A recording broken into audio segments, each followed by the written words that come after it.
પ્રભારી મંત્રી ડોક્ટર મનીષાબેન વકીલની ઉપસ્થિતિમાં છોટાઉદેપુર જિલ્લા કક્ષાના 77મા પ્રજાસત્તાક પર્વની બોડેલી ખાતે ઉજવણી કરવામાં આવી હતી।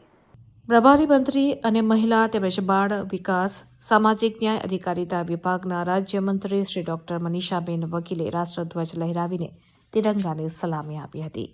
જિલ્લા કક્ષાના કાર્યક્રમમાં મંત્રીએ ધ્વજવંદન કરી જિલ્લાને વિવિધ સુરક્ષા પાંખોના જવાનો દ્વારા પરેડની પ્રસ્તુતિ સાથે પરેડનું નિરીક્ષણ કર્યું હતું। ત્યારબાદ મંત્રી દ્વારા પ્રાસંગિક ઉદ્બોધન કરવામાં આવ્યું હતું। જિલ્લાની વિવિધ શાળાના વિદ્યાર્થીઓ દ્વારા સાંસ્કૃતિક કાર્યક્રમો રજૂ કરવામાં આવ્યા હતા। જિલ્લાના વિવિધ વિભાગો દ્વારા ટેબ્લો નિદર્શન બાદમાં વર્ષ દરમિયાન વિવિધ કાર્યક્ષેત્રમાં વિશિષ્ટ સિદ્ધિ હાંસલ કરનારા કર્મયોગીઓ સ્વૈચ્છિક સંસ્થાના પ્રતિનિધિઓને મંત્રી તેમજ ઉપસ્થિત મહાનુભાવોના હસ્તે સન્માનિત કરવામાં આવ્યા હતા। કાર્યક્રમના અંતે મહાનુભાવો દ્વારા વૃક્ષારોપણ પણ કરવામાં આવ્યું હતું।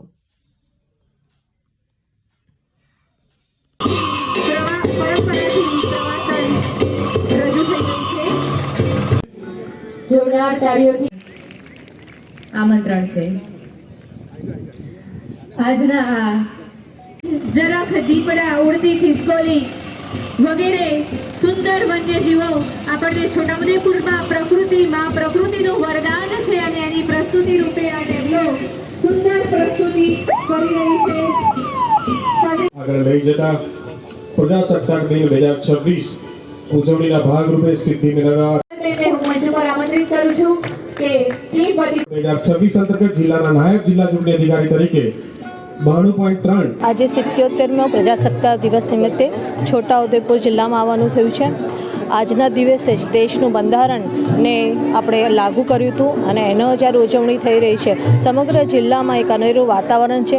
આજે મારી સાથે છોટાઉદેપુર જિલ્લાના સાંસદ જસુભાઈ, ધારાસભ્યશ્રીઓ, જિલ્લા પંચાયતના અધ્યક્ષબેન શ્રી, કલેક્ટર સબ ઉપસ્થિત રહ્યા અને એક જ પ્રાર્થના કે આજ આવનાર દિવસમાં કે આ વર્ષોમાં છોટાઉદેપુર જિલ્લો ખૂબ આગળ નીકળે અને બધા જે વિકાસના કામો છે, જે પરિકલ્પના આપણા દેશના વડાપ્રધાન નરેન્દ્રભાઈ મોદીજી દ્વારા કરવામાં આવી છે, પરિકલ્પના અને બધા જ કામો પૂરા થાય એ જ શુભેચ્છા આજે છોટાઉદેપુર જિલ્લાના નાગરિકોને પાઠવું છું।